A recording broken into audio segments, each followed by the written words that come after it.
السلام عليكم ورحمة الله وبركاته.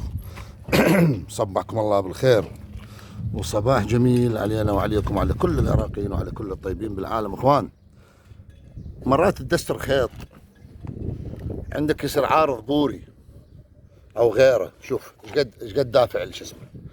الحل شنو؟ الحل تاخذ اول طابوق هاي شاهول عالجوه، يعني شاهول عالجوه، والنوب تسحبها ببنده، هاي يسموها بنده، مصطلح الخلفات البناء يسموها هاي بنده، تسحبها بعد هاي نزلت شاهول هنا تقوس، عندنا ما له علاقه به، قوس عند الخيط شوفه دق بالبوري فلا يبقى وتمشي عليه يطلع لك البناء بحدود السنتيم ونص او سنتيمين، وهاي مشكله.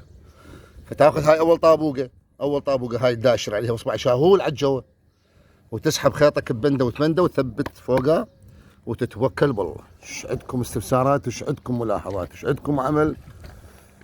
ايش عندكم امور او مشاكل مستعصيه بالعمل؟ احنا بخدمتكم وتؤمرونا امر وما يكون خاطركم الا طيب. مع تحيات هندسه البناء مجيد العامري، بغداد الحارثيه، شارع الكندي في مال لاغاتي.